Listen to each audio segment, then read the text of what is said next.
क्या आप जानते हैं कि गंगा किनारे एक प्राचीन सरस्वती मंदिर के एक छिपे हुए कोने में एक दुर्लभ शिलालेख है, जिसमें लिखा है, जब देवी शारदा स्वप्न के माध्यम से वाणी करती है तो मन में ज्ञान की धाराएं प्रवाहित होने लगती हैं।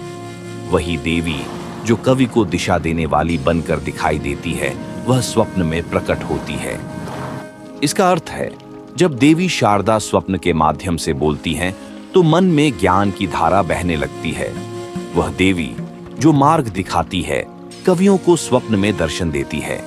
आज हम एक ऐसी ही दिव्य कथा में प्रवेश करने जा रहे हैं, जहां एक युवा कवि के स्वप्न में आई सरस्वती देवी ने उसका जीवन बदल दिया। अंत तक जुड़े रहिए, क्योंकि इस कहानी में शायद आपके लिए भी कोई संकेत छिपा हो। सभी सपने यादृच्छिक नहीं होते, कुछ दिव्य डाउनलोड्स होते हैं, देवताओं द्वारा भेजे गए संदेश। आज मैं आपको देवी सरस्वती की एक अनोखी आदत के बारे में बताऊंगा, जो आपके सपनों को देखने का नजरिया बदल सकती है। भारतीय आध्यात्म में सरस्वती देवी ज्ञान, संगीत और रचनात्मक प्रेरणा की देवी हैं।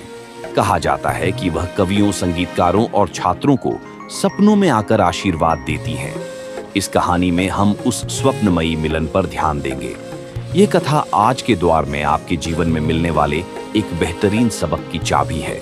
मिलिए वीर से, एक युवा कवि जो गंगा के किनारे रहता था। वीर को शब्दों से प्यार था, पर अक्सर आत्मसंदेह से जूझता रहता था। वह घंटों खाली पन्ने को घूरता रहता, लेकिन अगली पंक्ति नहीं लिख पाता। एक रात कई दिनों के संघर्ष के बाद वीर हार कर सो गया। सपने में वह खुद को शांत कमल भरे एक तालाब के बीच खड़ा पाया। हवा में जामुन की खुशबू भर रही थी।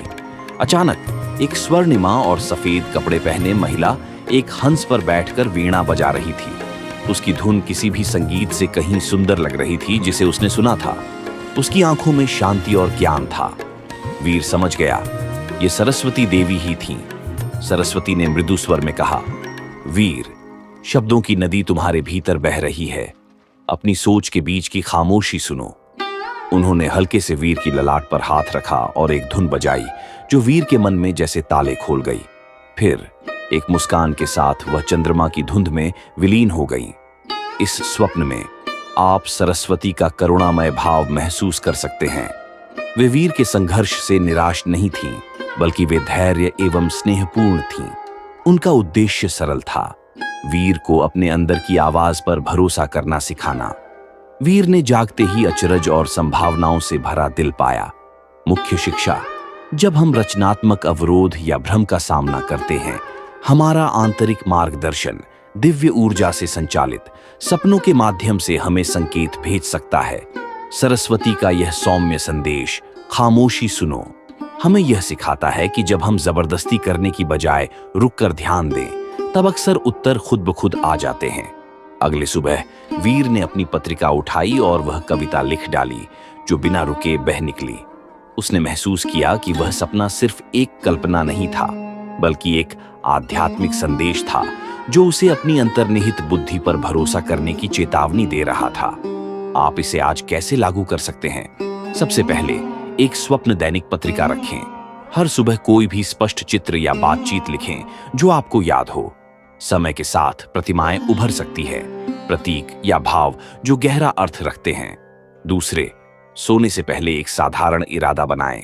देवी सरस्वती, मुझे स्पष्टता दिखाओ।